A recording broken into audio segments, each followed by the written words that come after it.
We have a caller on the line who I'm anxious to visit with. Dr. Juliette Madrigal is on to talk about the issues of the Pelosi health care bill and the culture of life. Dr. Madrigal, are you there? Yes, I am. Hi, this is Congressman Mike Pense. It's wonderful to have you with us. What do you think our constituents and the American people that are tuning into this online town hall meeting need to know about issues affecting the end of life, the beginning of life in the Pelosi health care bill? Well, I think the main point is when it comes to these issues, it really needs to be a private what's right for all people, and that if we give that up, we give up people's rights and we give up really caring about life.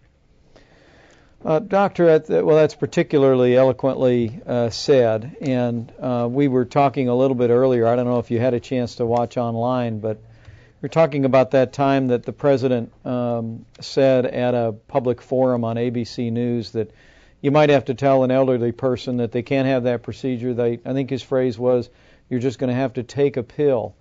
As a physician, do you really want the government more involved when you're sitting down with families and making those kinds of decisions? No, I took an oath to do no harm, and every doctor I know takes that very seriously. If the government tells me basically I have to harm somebody, then I can't be a doctor. I can't really take care of patients. Well, thank you, and we so appreciate your insight. I'm going to ask Dr. Juliette Madrigal to hang with us. We are joined now in the studio also by another freshman member of Congress, but may well have arrived in Washington for such a time as this.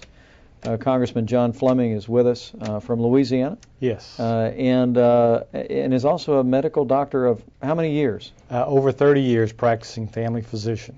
You just heard the question that I asked Dr. Madrigal, John.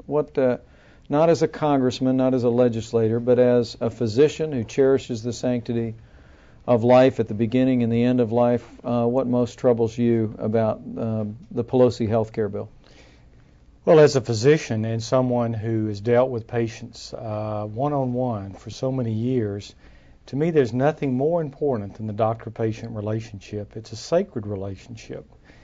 And what we have today is, I think, a doctor-patient relationship that has great dynamics. Now, it has stresses. We do have to get pre-approval for some things, but we don't have the type of government incursion into the thinking process and the discussion process that is suggested by the Pelosi bill.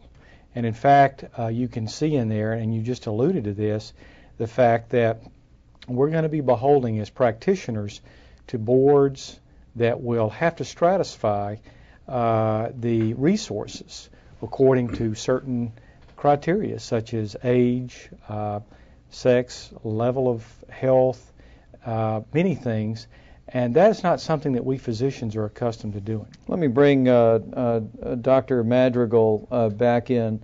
I assume, Doctor, that you've had a chance to read and to look at some of the language. John, I know you have, about comparative effectiveness. There was an effort when the bill was moving through committee to specifically say that research collected concerning comparative effectiveness could not ever be used for the purpose of government rationing. They changed that in the Pelosi bill. There is no such barrier to that language being used for rationing. Dr. Madrigal, how concerned are you about the comparative effectiveness that is enabled by this bill and how it could lead to rationing? I'm very concerned about that. Today I saw a man who's 86 years old, the picture of health, plays golf 3 times a week. He has already outlived how long he's supposed to live.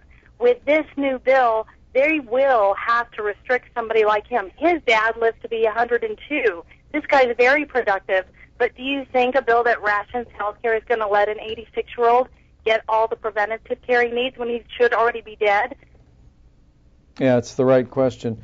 Dr. Juliette Madrigal, thank you for calling. We are very grateful to have you in this first ever 12-hour online town hall meeting sponsored by House Republicans. Let me go back to Chris Smith and